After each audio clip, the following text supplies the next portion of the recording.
Puji Tuhan. Shalom Jembatan. Apa kabar semua? Luar biasa. Puji Tuhan, dahsyat dan ajaib. Amin. Bapak Ibu, senang sekali kalau kita berada di tempat yang baru, di gedung gereja kita milik jemaat RBC, ya. Milik jemaat RBC. Gedung gereja ini bukan milik Pak Giel, bukan milik Pak Dana, bukan milik Pak Kris, tapi milik jemaat RBC, ya. Jadi kalau sertifikatnya atas nama RBC, maka saya nggak bisa jual, Pak Dana pun nggak bisa jual, teman-teman nggak bisa jual, karena gedung ini dibangun bukan untuk generasi sekarang ini, tapi generasi yang akan datang, anak cucu cincin buyut canggal kita masing-masing. Tepuk tangan buat Tuhan Yesus. Bapak Ibu, mari pagi ini saya mengajak untuk kita sama-sama belajar tentang satu topik yang kita lakukan bersama-sama. Saya berharap Bapak Ibu bisa menangkap pesan Tuhan, khususnya dalam perjalanan kehidupan iman kita, karena masing-masing kita dalam hidup ini tentunya tidak pernah lepas dari apa yang namanya ujian. Ada persoalan, ada pergumulan, ada tantangan, penderitaan, sakit. Itu bagian dari ujian yang memang kadang-kadang Tuhan izinkan dalam kehidupan kita. Namun satu hal yang kita tahu bahwa di tengah-tengah ujian yang kita hadapi ada Tuhan yang memberi kekuatan dalam kehidupan kita. Katakan amin. Mari kita akan baca Yakobus pasal 1 ayat 2 sampai dengan ayat yang keempat. Kita akan baca dan memperhatikan dari dua terjemahan baru dan terjemahan sederhana Indonesia. Karena kalau kita membandingkan dari terjemahan sederhana Indonesia akan lebih mudah untuk dipahami.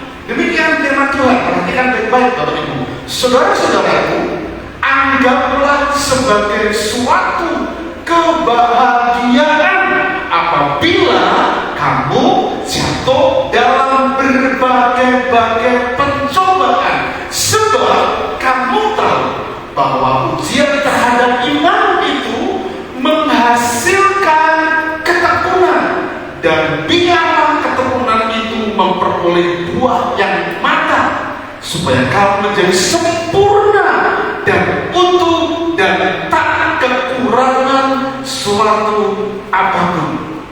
Jadi ketika Anda dan saya mengiring Tuhan, ketika ada penderitaan, ada kesesatan, ada hal yang memang kita rasa gak enak, dan itu bagian ujian dalam kehidupan kita. Tujuannya cuma satu, supaya hidup kita, anak-anak Tuhan, semakin sempurna, utuh, tak kekurangan suatu apapun. Mari kita perhatikan dari terjemahan sederhana Indonesia.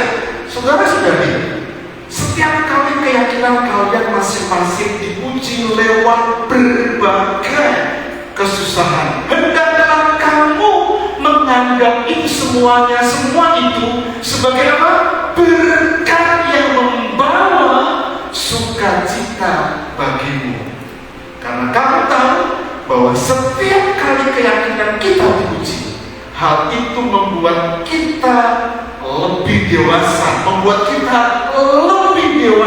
untuk bertahan dalam iman keyakinan kita.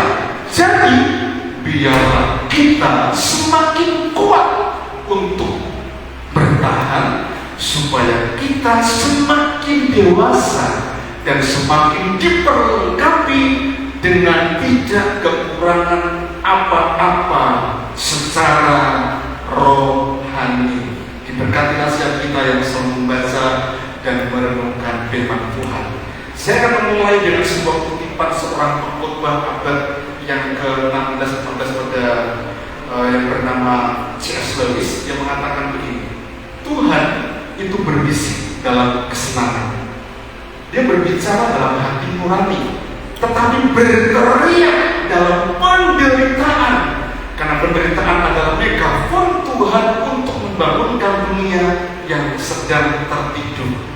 Ketika kita berjalan dalam kehidupan kita sebagai anak-anak Tuhan, mungkin saja dalam pengiringan kita, hidup Kristen kita stagnan dan kita biasa-biasa, karena sebetulnya kita kalau mengiring Tuhan itu punya tujuan yang memang Tuhan inginkan dalam kehidupan kita. Tuhan inginkan supaya kita memahami dan mengerti apa yang menjadi maksud Tuhan, mengiring Tuhan bukan saja biasa, tapi mengalami Tuhan dalam kehidupan kita. Karena itu dia berteriak, kata seorang pengkhotbah bernama C.S. Lewis ini, ketika ada dalam penderitaan, ketika ada dalam ujian, supaya apa? Hidup iman percaya kita tidak tertidur, supaya hidup iman percaya kita tidak mengalami stagnan, biasa-biasa saja. Kadang-kala itu sebagai cambuk yang membuat kita bangun dan bertahan supaya kita bergantung penuh kepada Tuhan. Nah, Bapak Ibu Saudara yang dikasih oleh Tuhan, kalau bicara tentang ujian, saya mau katakan begini, setuju atau tidak Bapak Ibu? Ujian itu adalah bagian penting di kehidupan kita. Setuju? Yang setuju katakan amin. Ujian itu adalah bagian penting dari kehidupan kita. Saya mengingat sekali, kalau saya ceritakan ini bukan berarti mengulang, mengajak untuk mereview atau sakit hati kita dulu, tidak. Semua perkara yang diizinkan Tuhan, semua perkara yang kita lewati itu diizinkan Tuhan karena Allah turut bekerja mendatangkan yang baik untuk kita. 2020 Januari tanggal 9 di rumah Pak Kris, teman-teman kita rapat. Setelah rapat tanpa saya, Bapak, saya dipanggil jam 9 malam.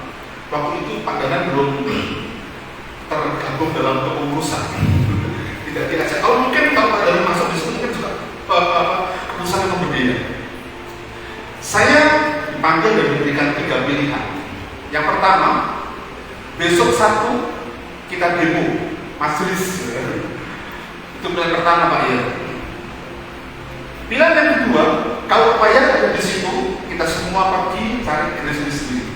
Dan pilihan yang ketiga, kalau Pak ya mau keluar, kita bikin komunitas. Tidak ada yang enak pilihan itu. Tapi saya baru tahu pilihan itu seandainya saya pilih nomor 2, maka ada seseorang yang akan nampani sebagai jemaat. Ada politik. Setelah sekarang ini saya tahu. Bagi saya, ketika saya mengiyakan, saya mau nomor 3 saja karena yang paling aman. Saya tidak mau kisah, saya tidak mau ribut. Saya pilih nomor 3. Tapi ketika nomor 3 itu saya pilih teman satu teman, tapi Pak Jari kan tidak punya apa-apa yang mau begitu. Tapi saya ngomong begini, saya punya Bapak Ibu Saudara yang mendukung dan mensupport saya, itu sudah cukup. Dan hari itu saya putuskan untuk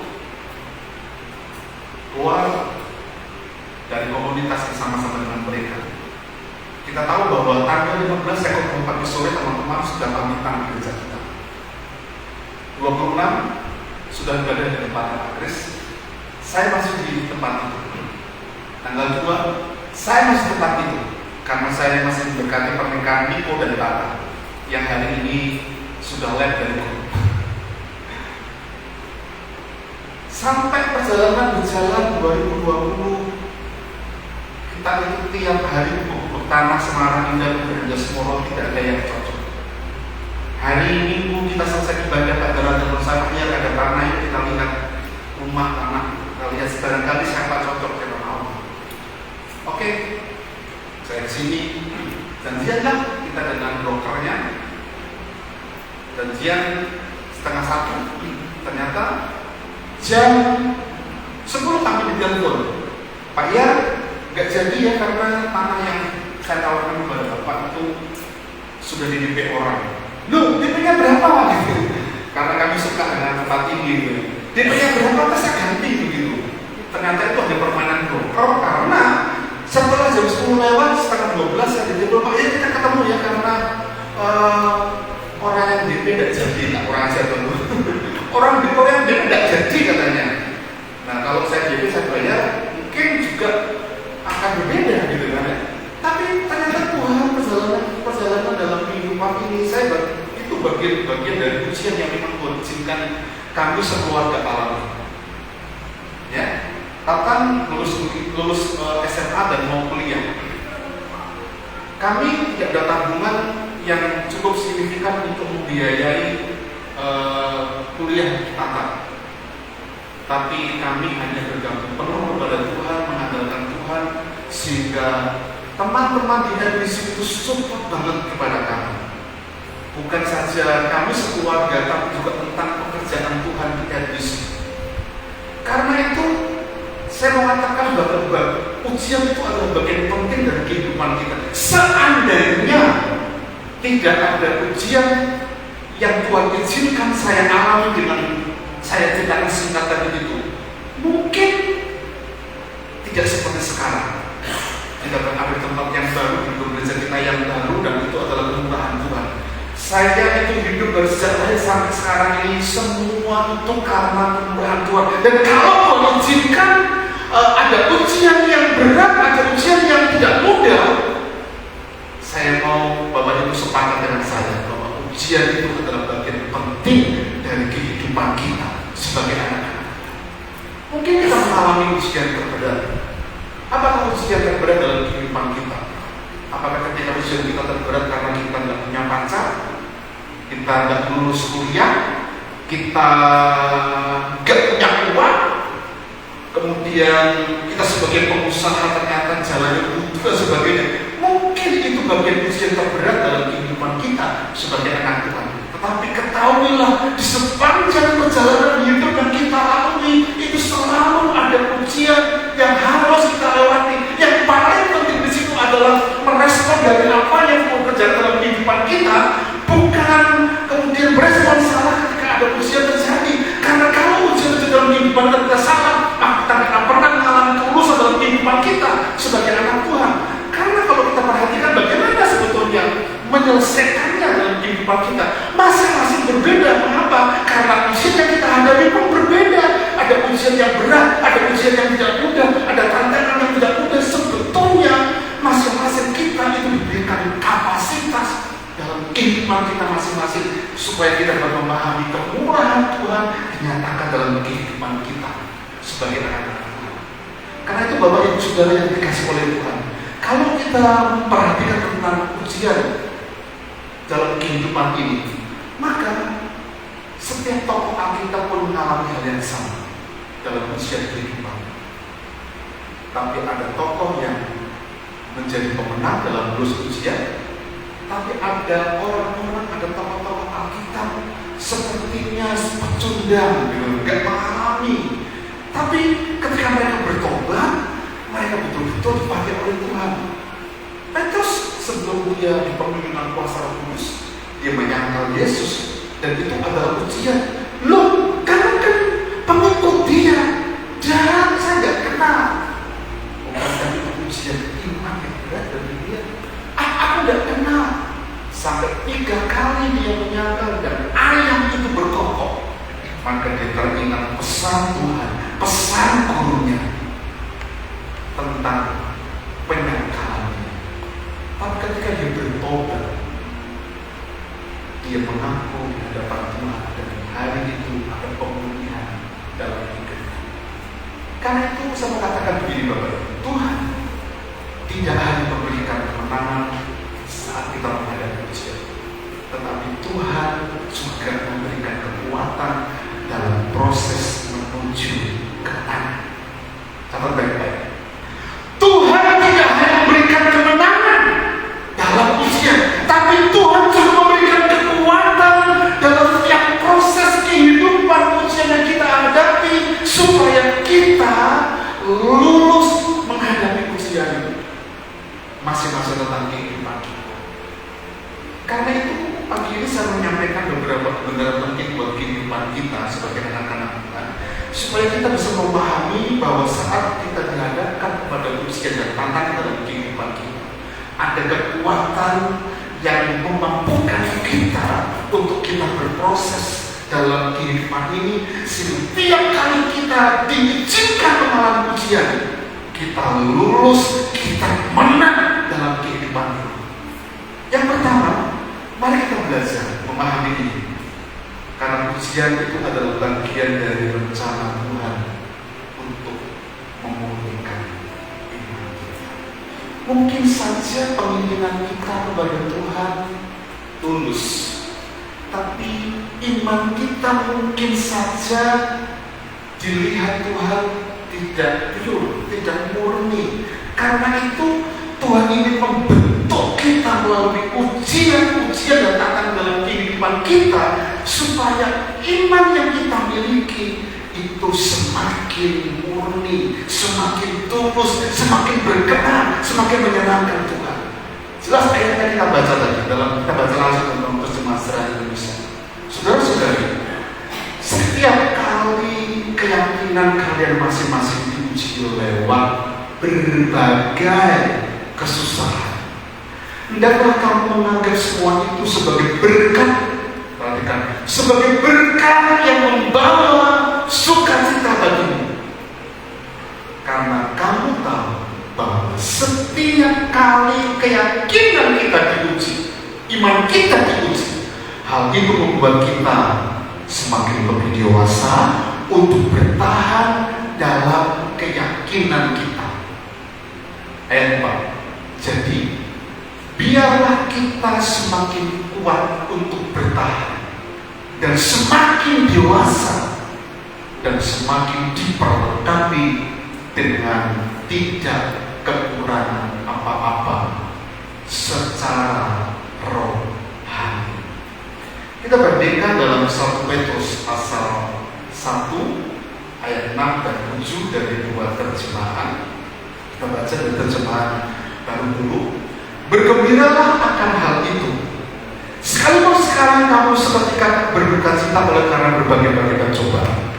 Maksud semua itu ialah untuk, perhatikan Bapak Ibu, membuktikan kemurnian iman. Katakan membuktikan kemurnian imanmu, membuktikan kemurnian imanmu yang jauh lebih tinggi nilainya daripada emas yang fana, yang diuji kemurniannya dengan api, sehingga kamu peroleh puji-pujian, kemuliaan dan kehormatan pada hari Yesus Kristus menyatakan dirinya. Kita baca dalam terjemahan sederhana Indonesia.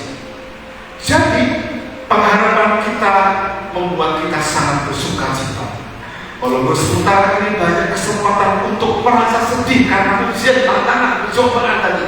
Karena dalam kehendak Tuhan kita sedang mengalami berbagai macam kesulitan. Jangan lupa, ketika kita mengizinkan Tuhan itu, ada kehendak Tuhan yang diizinkan dan sedang kita alami. Ketika kita mengalami berbagai macam kesulitan dalam semasa Indonesia. Kemudian ayat yang ke-7. Dengan demikian Tuhan mengizinkan kita diuji untuk membuktikan apakah kita sungguh-sungguh yakin kepada Kristus atau tidak. Kita Kristen, kita percaya, tapi ternyata ujian itu diizinkan supaya tujuannya supaya apakah kita itu sungguh-sungguh percaya sungguh-sungguh pada Kristus Yesus atau tidak. Keyakinan kita itu bisa dibandingkan dengan emas yang juga diuji dan kemurniannya membakar di dalam api, padahal emas juga tidak bisa tahan selamanya. Jadi keyakinan yang kita miliki itu lebih berharga dari emas, karena itulah yang akan membuat kita menerima hormat, ujian, kemuliaan ketika Yesus Kristus menyatakan dirinya pada hari yang terakhir. Suatu hari ada seorang anak, dia berjalan dan dia mengamati di sebuah toko atau di sebuah toko yang di situ menjual kaca.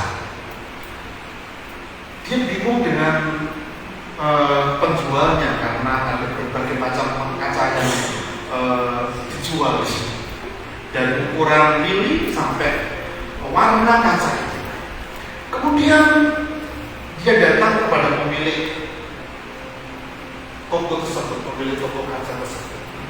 Pak, mengapa Bapak itu kok jual berbagai macam kaca? Apa kaca yang Bapak jual ini itu, untuk ini dan sebagainya? Iya. Kalau kaca yang seperti ini itu bisa buat ngaca, ya, buat ngaca supaya kita rapi. Hari ini kaca kita belum terpasang, ya, karena horornya itu patah kemarin. Tapi minggu depan kaca akan dipasang, karpet dipasang. Mudah-mudahan minggu depan wall panelnya juga sudah dipasang. Betul. Ini bocoran sedikit sebelum nanti ada kaca dong. Itu kaca. Tapi ada kaca yang untuk golfer yang masing-masing kita punya. Kemudian bapak ini mengambil kaca biasa dan ada kaca yang lain. Kemudian dibawa kepada anak ini. Nah, sini perhatikan. Dia ambil paku dan dipukul kaca yang pertama. Gitu. Kaca pecah berkedip-kedip, hancur. Tapi kaca yang kedua diletakkan di sebuah meja yang di situ ada tatakan kuat dan pemilik kaca di toko tempat pukul kaca bang, dan tidak pecah. Kamu tahu nggak? Nah, kata pemilik toko, mengapa kaca yang pertama itu saya pukul sekali dan tidak pecah, dan kaca yang kedua ini ternyata tidak pecah? Mengapa? Anak ini berpikir, ya karena pasti bapak jualnya mahal. Oh iya, karena memang ini adalah kaca yang sudah diproses dan ada temper glassnya. Gitu ya. Kalau HP kita itu tanpa temper glass jatuh pasti pecah. Saya itu beli HP dan HP saya itu belinya online. Menurut Yosi itu murah karena barang KW, sehingga saat jatuh pasti pecah. Saya beli cuma 300.000 karena murah, online lagi. Tapi ternyata saya nyalakan aja tidak bisa. Kenapa Yos? Dan Yosi bilang ini memang begitu. Vivo N71 itu begitu om. Tapi saya carikan mesin. Nah, HP saya persis yang saya beli itu di servis Yosi dan sambungnya kemudian saya pegang dan mulai rusak. Tapi mesinnya masih bagus untuk diganti saja. Dan ternyata mesin ini mesin HP yang pertama milik saya. Tapi kemudian jatuh beberapa kali dan sudah mulai retak. Mengapa? Karena ternyata saya kata Yos, ini belum ada tempat glassnya tadi Yos. Iya om. Nah bapak ibu, kaca yang dipukul berulang-ulang tadi itu adalah kaca yang telah diproses berulang-ulang sehingga kuat. Sebetulnya kehidupan kita juga demikian. Hidup kita tanpa proses yang Tuhan izinkan kita lewati, dipukul dan sedemikian rupa dengan berat dalam kehidupan kita. Kalau kita tidak pernah mengalami ujian dalam kehidupan kita, maka kita akan pecah berkepit-kepit. Tapi kalau kita terus dilatih dalam setiap ujian dalam kehidupan ini, maka pukulan godam seberat apapun dalam tantangan ujian yang kita hadapi, kita akan tetap teguh berdiri dan percaya melihat kemurahan Tuhan dinyatakan dalam kehidupan kita. Karena itu percayalah bahwa di tengah-tengah ujian dalam kehidupan kita, ujian itu sangat penting dalam kehidupan kita. Karena itu adalah bagian dari rencana Tuhan yang akan membuat kita semakin dewasa, semakin sempurna, semakin mengasihi, dan semakin melihat mujizat yang Tuhan nyatakan dalam kehidupan kita. Beberapa minggu terakhir ini, saya pribadi juga istri, khususnya dalam pergumulan pelayanan itu mengalami banyak mujizat. Ya, yang pertama tentang wall panel ini. Wall panel ini sebetulnya apa dipasang kita nggak tahu. Tapi ternyata tengah malam ada WA masuk. Dan kalau tengah malam belum tidur di WA masuk itu isinya foto, isinya gambar kan cepat-cepat lihat. Aduh ternyata cuma gambar begitu. Tapi ternyata itu adalah bukti transfer. Bukti transfer dan itu persis dengan angka untuk wall panel ini ketika isi saya dengan dalam keperluan itu. Itu yang pertama. Yang kedua, LCD ini 2020 yang lalu ketika kita keluar gitu ya, Mbak Rizka itu sudah berikan ini kepada saya, Pak ya ini pakai untuk pelayanan. Saya coba, mati ya, udah bisa ya. Saya nggak gunakan lagi karena memang di hotel, di Purigandun atau di kota memang kita dikasih LCD, diberi LCD sehingga Pak Pur bilang, loh itu bukan punya kita toh, jangan Pak Pur. Itu punya hotel gitu.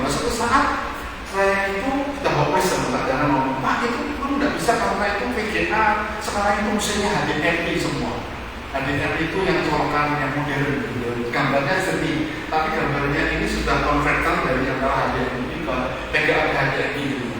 Nah saya itu kemudian menyalakan, bisa-bisa cari di kontainer yang saya taruh di gudang saya, bisa cari, kemudian saya nyalakan, cuma berkedip-kedip lampunya. Padahal waktu itu saya nyalakan, dia langsung mati, nggak kelihatan gitu. Betul-betul mati. Sehingga saya tanya kepada Pak, kalau di servis mungkin sudah nggak bisa karena HDMI PGA itu sekarang musuhnya begitu gitu. Tapi saya berdoa ketika magic power, magic powernya nyala, bertahan 2 menit, mati lagi. Saya tunggu kipasnya sampai mati, saya on-kan lagi sampai beberapa kali, yang ketiga kalau nggak salah, karena yang kedua 2 menit, 3 menit mati lagi. Saya kemudian colokkan ke laptop, saya nyalakan bareng, jebret dalam nama Yesus, nyala Bapak Ibu, nyala nggak mati-mati. Sehingga Pak dapat apa, ternyata sendiri nyala Pak, bisa Pak. Iya Pak, itu kalau dipanasin yang malam bisa pergi mobil.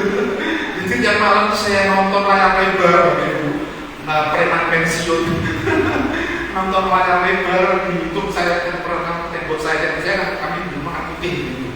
Nah, ada banyak mujizat yang Tuhan izinkan kita alami dalam perjalanan kehidupan kita ketika Anda dan saya mau mengatakan kepada Tuhan bahwa ujian yang dihadapi yang orang itu adalah bagian dari rencana Tuhan untuk memulihkan iman kita. Pertanyaan bagi kita semua, sudahkah kita punya iman kekuatan yang Tuhan inginkan dalam kehidupan kita? Atau sementara kita digoda dengan putus pacar saja, sudah bingung kelabakan, padahal kalau diputus pacar itu kan plan A, plan B gitu. Kalau udah ada A, B, kalau B, C gitu, itu pilihan. Mungkin saja ada positifnya aja, mungkin saja itu kan kehendak Tuhan dan sebagainya. Oke, yang berikutnya Bapak Ibu, mari kita belajar memiliki pemahaman bahwa saat kita diizinkan mengalami ujian, itu ada kekuatan dalam kehidupan kita, karena ujian itu ketika kekuatan itu datang ketika kita mengandalkan kasih karunia Allah. 2 Korintus pasal 12 ayat yang ke-8 sampai dengan ayat yang ke-9. Ayat-ayat ini mungkin dari lagu yang terakhir tadi, penciptanya terinspirasi dari ayat ini. Tentang hal itu, kata Paulus, aku sudah 3 kali berseru kepada Tuhan tentang duri dalam daging yang Paulus doakan tapi enggak dijawab oleh Tuhan, supaya utusan iblis itu mundur daripada. Cobaan ujian bagi Paulus diterjemahkan utusan iblis itu mundur daripada, tetapi jawab Tuhan kepadaku, cukuplah kasih karuniaku bagimu, sebab justru dalam kelemahan kuasaku menjadi sempurna. Sebab itu terlebih suka aku berpegang atas kelemahanku, supaya Kristus turun menaungi aku. Kita baca dalam ayat 10. Karena itu aku senang dan rela dalam kelemahan, di dalam siksaan, di dalam kesukaran, di dalam penganiayaan dan kesesakan oleh karena Kristus. Sebab jika aku lemah, maka aku kuat. Jika aku lemah, maka aku kuat. 3 kali berulang-ulang dia berdoa untuk duri dalam daging, utusan iblis, cobaan itu, ujian itu. Tapi belum dijawab Tuhan. Padahal Paulus ini secara rohani dia adalah orang yang terbes.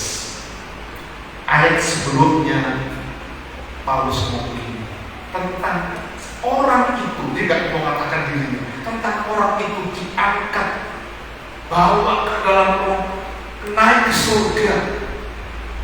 Wah, itu bukan orang yang biasa. Dan kesaksian Paulus ini bukan seperti pengalaman pastor pendeta zaman sekarang ini. Ya, pastor atau pendeta zaman sekarang ini, kalau ada yang mengatakan begitu perlu diuji.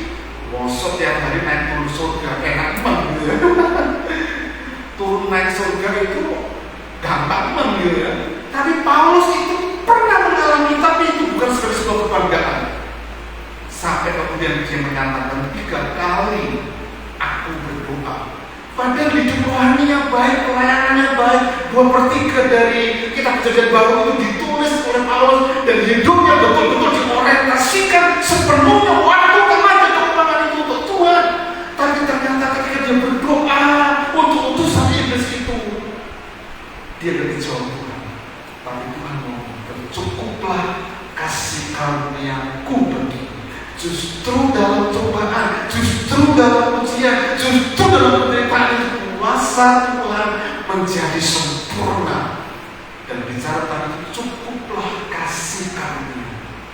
Kekuatan saat ujian terjadi akan menjadi milik kita kalau kita mengandalkan kasih karunia Tuhan, bukan mengandalkan manusia, bukan mengandalkan kekayaan, bukan mengandalkan kecakapan dan sebagainya, tapi izinkan kasih karunia itu memampukan kita dalam kehidupan. Yang ketiga, mari kita belajar. Kalau sebelum itu kita baca ini ya, Tuhan tidak menguji kita untuk menjatuhkan kita, tetapi untuk menunjukkan bahwa kita tetap dapat berdiri teguh oleh karena kasih karunia. Dalam proses itu ada kasih karunia yang dinyatakan dalam kehidupan kita sendiri. Secara manusia dalam perjalanan kita misi mungkin tidak mau, tapi ternyata dalam kasih karunia itu sekarang ini saya bisa melihat bagaimana Tuhan turut campur tangan dan berkenan atas pelayanan kita. Berkenan atas pelayanan kita. Tuhan nyatakan kepada kita. Yang kedua, yang ketiga, mari kita belajar ini. Saat kekuatan itu menjadi bagian dalam setiap ujian dalam kehidupan kita, karena kita menjadikan kekuatan itu sebagai bentuk pengharapan.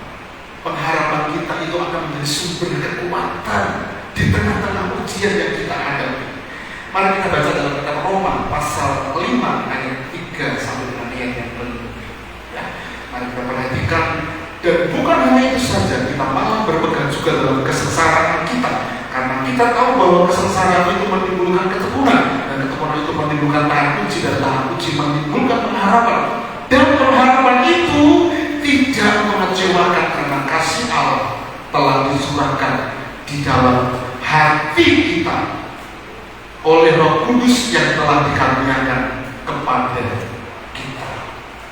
Pengharapan saat ujian terjadi bukan sekedar keinginan agar keadaan menjadi lebih baik, melainkan sebuah keyakinan teguh yang didasarkan pada janji-janji Allah yang pasti. Janji-janji Allah yang pasti. Kalau saya dapat gambarkan itu seperti Abraham berharap kepada janji Tuhan ketika di bawah umur 75 tahun keluar dari Ur Kasdim sampai ke tanah perjanjian, tanah Kanaan itu dia belum mendapatkan satu anak pun. Padahal ketika dibawa keluar dari Ur Kasdim itu janji, lihat bintang di langit, lihat pasir di tepi laut, itulah keturunanmu. Tapi 75 masuk mau 100 tahun sudah kakek-kakek, kira-kira bisa tidak punya anak? Kalau bukan karena kasih karunia, tidak pernah. Tapi Alkitab mengatakan Abraham tetap berharap kepada Tuhan sebelum sekalipun tidak ada bukti yang nyata dalam kehidupan ini. Dia berharap, karena itu dia kuat selama 25 tahun di hadapi itu untuk menerima janji Allah yang pasti digenapi. 100 tahun, hampir 100 tahun.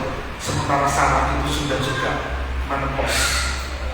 Tapi dia mendapatkan Ishak, lahir kemudian Yakub, lahir Esau, dan itu menjadi dua keturunan bangsa yang besar. Dalam kata Yunani, pengharapan itu Elvis itu berarti keyakinan yang pasti akan sesuatu yang baik yang akan datang, bukan harapan yang bersifat spekulatif. Jadi ketika kita menghadapi ujian ekonomi, kita dapat berpegang pada janji bahwa Tuhan itu akan mencukupkan segala kebutuhan kita. Aku akan memenuhi kebutuhanku menurut kekayaan dan kemuliaannya. Itu pengharapan saat apa? Ujian ekonomi, bahwa dalam segala perkara Tuhan akan memampukan, mencukupkan. Kemudian dalam penderitaan fisik dan sakit, ada pengharapan pemulihan dan kekuatan baru setiap hari, membuat kita tetap bersemangat. Karena itu Amsal 17 ayat 17 yang mengatakan, hati yang gembira adalah obat yang manjur, tapi semangat yang patah membuat kita sakit, tulang kita jadi kering. Bapak Ibu, mari kita belajar. Kemudian saat kita menghadapi pengkhianatan atau penolakan, kita yakin bahwa kasih Kristus tidak akan pernah meninggalkan kita. Sekalipun sahabat kita, orang yang pernah baik dengan kita, mengkhianati, menolak kita, tapi lihatlah kasih Tuhan yang menolongkan kita. Dan di atas semuanya itu, Kristus adalah teladan untuk kita memperoleh kekuatan menghadapi ujian. Bahkan Kristuslah, Yesuslah sumber kekuatan kita di tengah-tengah ujian yang kita hadapi. Amin.